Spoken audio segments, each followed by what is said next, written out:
I thought I'd continue and finish this chapter entitled The Wife of the Vizier, or Vizier. Anyway, he is the account holder of the royal palace. This is the story entitled Sir Moses Was Born.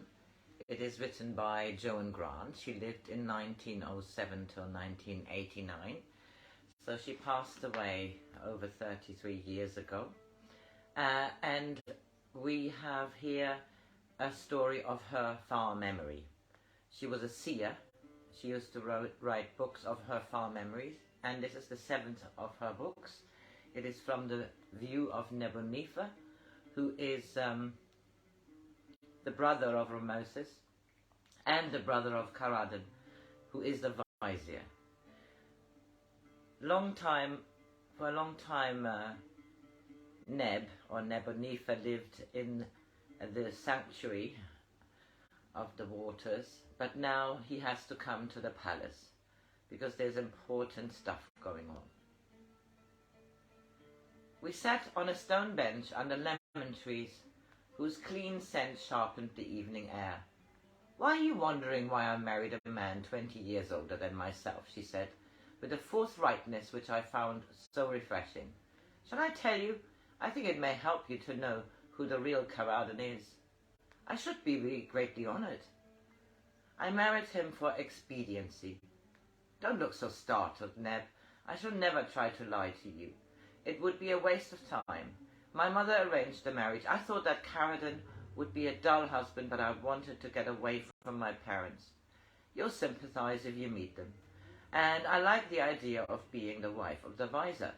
As you probably know, my father is the nomarch of the Oryx, and we were married at Hebnu. We went to Thebes by river on our wedding journey. The rowers were still chanting the marriage song when I told Karadan that I would not let him really be my husband unless he took me to the ghost city. The city of Atem. Yes, and of course he was horrified because it is forbidden to go there. He refused, so I sulked for 3 days and wouldn't let him come near me. Poor Karadan, he was so miserable, but I wouldn't relent, for I was determined to make him obey me. Mother had showed me how easy it is to rule even a man like my father. I told him over and over again how disappointing it was to find that although my husband was supposed to be the second most important man in Egypt, he was powerless to grant the first request of his bride. That worried him, as it meant it to do. When we had almost reached the northern boundary of the forbidden ground, he halted our barge and had our travelling pavilion set up at some distance from the bank. Food and wine were put there, and he told our attendants that anyone who came within 500 paces for the next 3 days would be severely punished.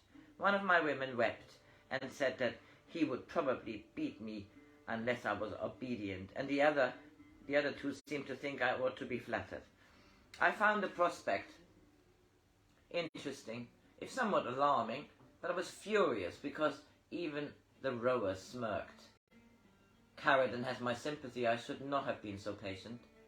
And with you, I should not have been so foolish as to demand such an inappropriate emotion. But you considered it no more than Karadan's due? She laughed. I suppose, to be honest, I thought he'd had enough of feminine whims, and had decided to prove that if a woman is silly enough to engage in physical combat, she will almost certainly lose. How startled I was when, instead of entering the pavilion and throwing me on the bed with my women with sly glances had so carefully prepared, he told me to pack sufficient food for 3 days in a bundle he would carry on his back, and to put on a stronger pair of sandals than I usually wore.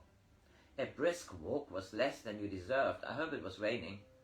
No, it was the most beautiful night that even the pyramids remember.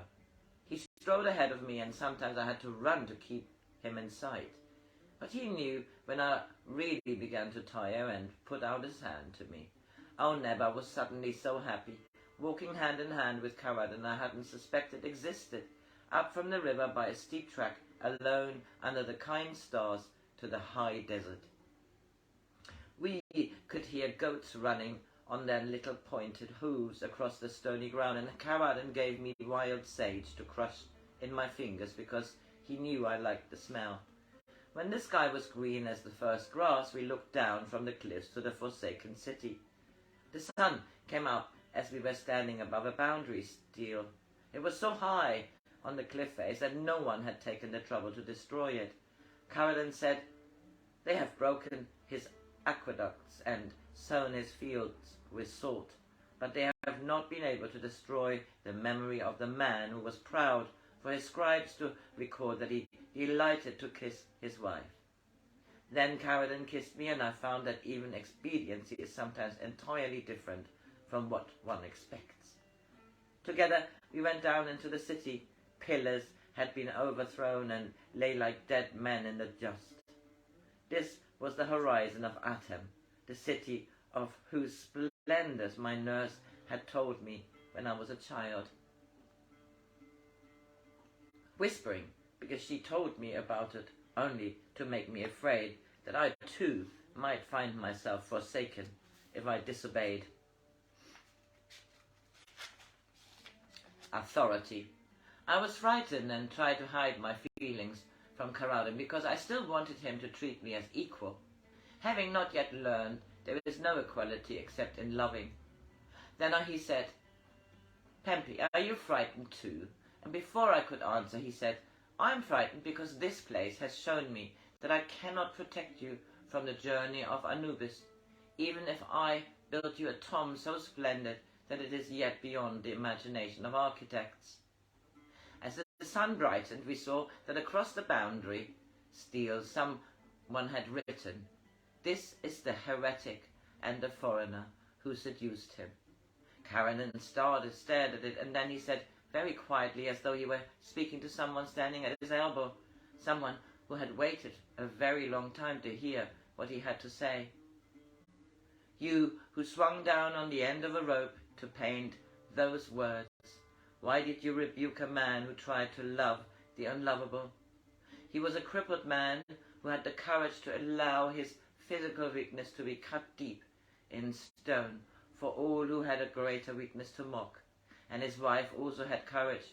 She ordered her sculptures to show that she was blind in one eye, hoping that because of her acceptance of mortality, other women would lose their shame of imperfection. And then Neb, for the second time, he kissed me, not out of duty or in lust, or so that he could feel stronger than me. He kissed me, and we walked very quietly through their city, as though we must make no sound lest the fall of our sandals disturb their dreams. Close to the window of appearance, where they used to sit together, scattering flowers amongst their people, we saw steps leading down. And suddenly we were children having an adventure. Neither of us has ever had the chance to be really a child. We were natural as children ought to be, as everyone ought to be. We started to throw aside the rubble which covered the steps. Our Karen told me to be careful in case there were snakes, but on that night I knew even snakes would be friendly. We found wine jars, each sealed with a cartouche of gold, which did not deign to give the year of Pharaoh's reign or the name of the vineyard, but said only, "Beautiful, beautiful, beautiful." Karadin cut off the seal very carefully because it was to become our amulet. We found a cup in one of the broken rooms of the queen's palace, and into it we poured wine that had been pressed from a vineyard which they had forgotten to shield. Karadin became very protective, and I loved him even more because I knew he did so only because he wanted to be sure that if I cried, it would be on his shoulder. He sniffed the wine, holding the cup between his hands, took a small mouthful and rolled it around his tongue. It is thin with age, but it still has the dignity of a great vintage. We drank their wine, and with it ate the bread we had brought with us. Then I said, because my sandals had rubbed my heel, and it is difficult to live entirely in magic when you have blisters that suddenly demand to be noticed. If you ever want a secondary wife or even a concubine, you must tell me at once, because If you want them, I shall have betrayed you. So you ought to kill me, instead of letting me become so disagreeable that I ought to have killed myself. Caradon was shocked and said quite primly, "It is very wicked even to consider killing yourself, and it is also silly, because you cannot kill more than your body. Suicide is a sign of ill-breeding, for no one else tries to escape from their responsibilities instead of being a good example." I laughed. I think it was really more a giggle than a laugh, because of the beautiful, beautiful, beautiful. And I said, "Then as long as I give you everything I am, if you want any other women, I shall kill you." And you couldn't say that was wicked, for there are thousands of steely recording how clever it is for Pharaoh to kill the enemies of Egypt. And what could be a more cruel enemy than someone who tried to pretend that we shall not love each other longer than any city, and probably longer than the stars? Okay, that is the end of the Vizier, the wife of the Vizier Vizier. Have a good Wednesday.